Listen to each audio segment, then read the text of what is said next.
नमस्कार, Ram Ram. BNA network के YouTube channel पर आपका स्वागत है। मैं हूं कुलभूषण। अगर आप हमारे चैनल से अभी तक नहीं जुड़े हैं तो कृपया चैनल को सब्सक्राइब कर लीजिए।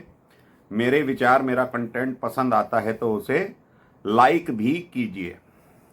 अरविंद केजरीवाल आज बहुत बुरी तरह फंस चुके हैं सुप्रीम कोर्ट के अंदर। जो याचिका लगाई थी कि मेरी गिरफ्तारी इल्लीगल है, तो लगभग 1 घंटा अभिषेक मनु सिंघवी जस्टिस खन्ना के सामने गिड़गिड़ाते रहे, आर्ग्यूमेंट करते रहे और पीएमएलए की धारा 19 और 50 के रिव्यू की भी मांग करी और ये भी कहा कि केजरीवाल की गिरफ्तारी क्यों इल्लीगल है, क्योंकि ईडी जब इनको गिरफ्तार करने गई थी, इनके घर पहुंची थी, तो इन्होंने दस्तावेज पे ना तो सिग्नेचर कराए और ना ही इन्होंने केजरीवाल से वहां कोई पूछताछ की।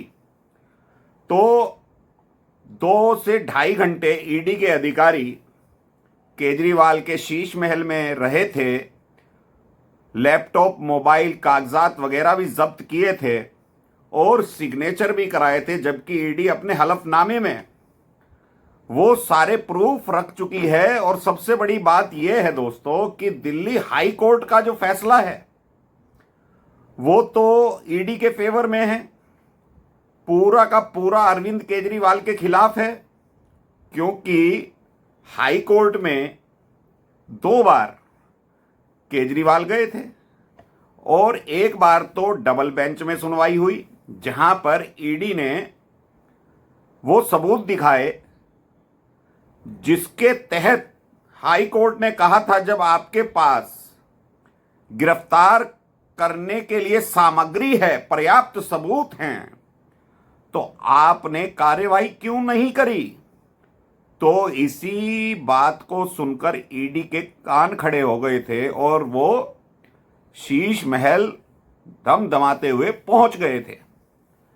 और बात रही ये कि केजरीवाल से 2 से ढाई घंटे तक ही पूछताछ करी या ईडी के अधिकारी रहे, तो एक मुख्यमंत्री के घर पर देश की राजधानी दिल्ली में जो शीश महल स्थित है, और ये कहने को तो मुख्यमंत्री है लेकिन इसकी हैसियत शायद मेयर से भी छोटी है, तो बवाल होने की जो संभावनाएं थी वहां पर, क्योंकि आतिशी और सौरभ भारद्वाज और दिल्ली की मेयर, ये सब लोग अपने समर्थकों के पास शीश महल की तरफ कूच कर चुके थे। तो ईडी के अधिकारी अगर अरविंद केजरीवाल को अपने दफ्तर ले आए और वहां पर पूछताछ करी तो क्या गुनाह कर दिया भाई। 9 समन जिस व्यक्ति को जारी किए गए हों और वो व्यक्ति जवाब नहीं दे रहा, अपने जूते से उन समन को कुचल देता है और अपने आप को बादशाह समझता है, क्योंकि पंत प्रधान नरेंद्र मोदी को तो ये चौथी पास राजा बताता है, तो ये तो बादशाह हुआ ना। बादशाह जो है राजा से बड़ा होता है। तो जब अभिषेक मनु सिंघवी बहस कर रहे थे, आर्ग्यू कर रहे थे, अपनी दलीलें पेश कर रहे थे कि चुनाव चल रहे हैं, फील्ड खाली है, ऐसा कैसे हो सकता है डेमोक्रेसी में, तो जस्टिस खन्ना ने पूछा, जो आप टाइमिंग की बात कर रहे हैं कि आचार संहिता लग गई है और ईडी के अधिकारी केजरीवाल को गिरफ्तार करते हैं, तो क्या ईडी ने आपको 9 समन पहले जारी नहीं किए।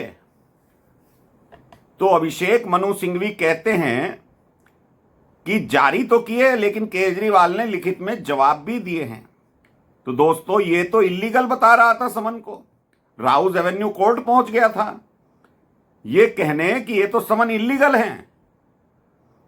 राउज एवेन्यू कोर्ट ने भी उन समन को इल्लीगल माना और इसके प्रवक्ता तो बढ़ चढ़कर रोज प्रेस कॉन्फ्रेंस करते थे कि राउज एवेन्यू कोर्ट में हमारी याचिका पड़ी हुई है, ईडी हमें बार बार समन क्यों भेज रही है? पहले उन समन पर कोर्ट को विचार करने दो कि वो समन इल्लीगल हैं या वैध हैं। तो नो समन को तो दिल्ली हाई कोर्ट ने भी वैध मान लिया है, राउज एवेन्यू कोर्ट ने भी वैध मान लिया है। तो जस्टिस खन्ना ने पूछा, मिस्टर सिंघवी, क्या आपको नो समन नहीं मिले? तो इधर उधर की बातें कर रहे थे। तो जस्टिस खन्ना ने कहा, भाई इधर उधर की बात मत करो, जो तुम्हें कहना है स्पष्ट कहो। तो 1 घंटे तक ये बहस चलती है सुप्रीम कोर्ट में, जबकि अभी ईडी के वकील का कोई आर्गुमेंट नहीं हुआ, सिर्फ जस्टिस खन्ना ही इनसे सवाल जवाब कर रहे थे। जस्टिस खन्ना ने यह कहा, आप जो चैलेंज कर रहे हो कि भाई इल्लीगल है गिरफ्तारी, तो आपको लोअर कोर्ट में जाना चाहिए था ये कहने कि आपको जमानत दे दी जाए। तो अभिषेक मनु सिंघवी कहते हैं, जब गिरफ्तारी ही इल्लीगल है तो हम जमानत लेने क्यों जाएंगे भला? तो भाई ये बादशाह लोग हैं, करोड़ों रुपए अभिषेक मनु सिंघवी लेता है, बादशाह देता है, 170 आईफोन तोड़ दिए जाते हैं। अभी तो ईडी, कल जब ईडी के सॉलिसिटर जनरल बोलेंगे तो मजा जब आएगा। वैसे तो जस्टिस खन्ना केस समझ चुके हैं, क्योंकि उन्होंने ही आम आदमी पार्टी को शराब घोटाले में पार्टी बनाने के लिए ईडी को कहा था। तो अब जब ईडी ने पार्टी बना लिया है, सबूत पेश कर दिए हैं, अपना हलफनामा पेश कर दिया है, तो कल भाई ईडी के वकील भी तो बोलेंगे ना। अभी तो अभिषेक मनु सिंघवी गरज रहा है। तो लगभग 4 बजे जस्टिस खन्ना कहते हैं कि आपकी दलीलें पूरी हो गई मिस्टर सिंघवी? तो कहते हैं, नहीं, मुझे तो अभी 1 घंटा और चाहिए। तो जस्टिस खन्ना ने कहा कि देखिए, अब हम चलते हैं, अब हम आपकी दलीलें कल सुनेंगे। तो ये मैटर अब कल उठाया जाएगा। कल SV राजू जो ईडी के वकील हैं, वो भी बहस करेंगे, अपनी दलीलें रखेंगे और बताएंगे। वैसे तो जस्टिस खन्ना को शराब घोटाले का पूरा मसला पता है, क्योंकि टकलू की जो मनीष सिसोदिया है, मिस्टर टकलू, उसकी जमानत याचिका इन्होंने ही खारिज करी थी और 2-2, 3-3 बार करी है।